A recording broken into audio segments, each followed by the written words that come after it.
objet nombre, SCP-215. Jumelle paranoïaque. Classe, sûr. Procédure de confinement spéciale, SCP-215 ne présente aucune menace à moins d'être porté et doit donc être conservé dans le bureau du DRNMD jusqu'à ce que les recherches soient terminées. SCP-215 doit être conservé dans son étui pour éviter de rayer ses verres. Description: SCP-215 est une paire de lunettes de vue corrigeant la myopie. Une fois porté, SCP-215 incite son porteur à croire que les objets inanimés sont conscients et capables de communiquer avec lui. L'intensité de cette illusion varie de porteur à porteur mais devient généralement plus forte au cours du temps si SCP-215 est porté régulièrement et se manifeste dans les cas les plus graves comme une forme sévère de trouble obsessionnel compulsif culminant en une peur irrationnelle de toutes les machines. Il n'y a pas de durée surdéfinie pour porter SCP-215, bien que les premières hallucinations mettent au moins 20-84 heures à apparaître. Ceci dépend beaucoup des dispositions psychologiques du porteur avant de mettre SCP-215 et les personnes qui souffraient déjà de certaines variétés de troubles obsessionnels compulsifs, de synesthésie ou de technophobie se sont vues affectées par les effets de SCP-215. Moins d'une heure après l'avoir porté pour la première fois. Retirer SCP-215 ne fait pas disparaître les hallucinations, bien que plusieurs méthodes classiques de thérapie ont prouvé leur efficacité pour les cas les moins sévères. Tant que SCP-215 n'est pas porté à nouveau, une rémission totale peut tourner en une rechute complète en moins d'un jour. Avec le retour de SCP-215 vers la fin de la deuxième semaine, les porteurs tendent à résister violemment à toute tentative de les séparer de SCP-215. Étude du cas 215 à 99 983-D. 99 983-D a présenté une progression typique des symptômes liés à SCP-215. Le sujet ne possédait pas d'antécédents psychologiques antérieurs au test. Semaine 1, jour 1, 99 983-D se voit offrir une position temporaire en tant qu'assistant de recherche du DRNMD et se voit donner SCP-215 pour remplacer sa propre paire de lunettes détruite par le personnel de la Fondation. Le sujet s'est plaint que SCP-215 ne correspondait pas à son ancienne prescription et a déclaré souffrir d'une vision floue et de maux de tête à la fin de la semaine 1, jour 3. Le sujet a arrêté de se plaindre de sa vision floue et a commencé à nommer SCP-215 Steve.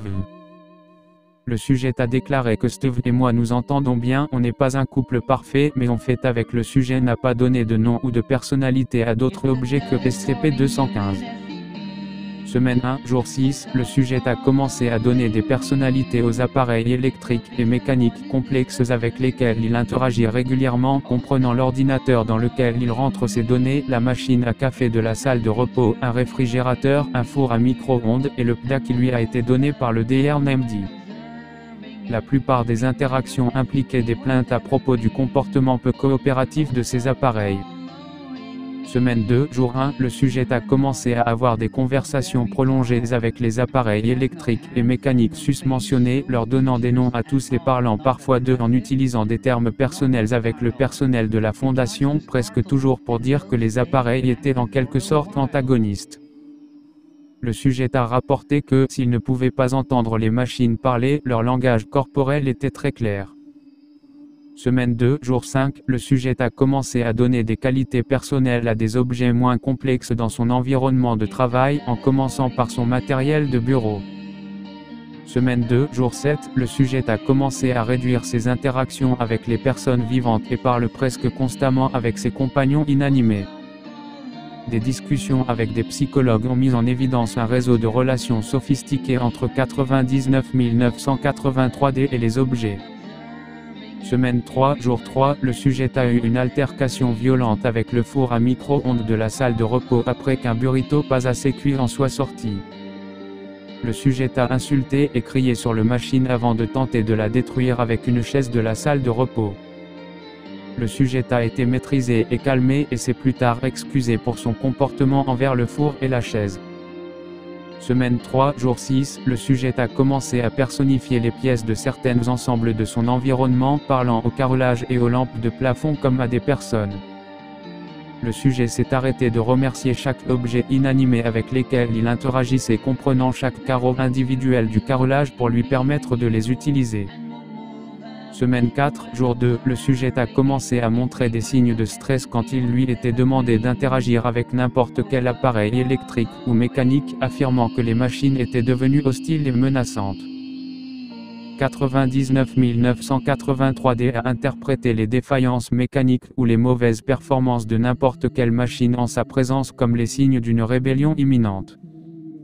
Semaine 4, jour 3, le sujet a refusé d'aller travailler. Son PDA a été fracassé. 99 983D a déclaré qu'il s'agissait d'un acte d'autodéfense. Après avoir été forcé à aller dans son bureau, le sujet a commencé à crier et à montrer d'autres signes de stress intense à la vue de son ordinateur qui était alors éteint. Il a tenté de forcer le passage malgré les gardes à la porte et a dû être endormi avec. Semaine 4, jour 5, le sujet a détruit sa lampe de bureau, son réveil, sa montre et le ventilateur du plafond. Plus tard, il a refusé de sortir de sa chambre. Le personnel de la fondation a forcé la porte de sa cellule et l'a retrouvé mort, avec plusieurs brûlures graves sur ses mains et ses bras. Il est supposé avoir été électrocuté en tentant de désactiver une prise électrique dans sa chambre. Addendum, on m'a demandé de nombreuses fois maintenant si SCP-215 permet aux porteurs d'interagir avec les machines d'une manière significativement différente de ce qui est possible normalement, et je pense pouvoir dire plutôt sûrement que la réponse à cette question est non. J'ai effectué tous les tests auxquels j'ai pu penser et tout ce que j'ai vu suggère que les machines vivantes n'existent que dans la tête du porteur. Il y a des choses dans cette fondation qui peuvent vous persuader que ce que vous croyez est vrai, mais celle-ci n'en est pas une. Their name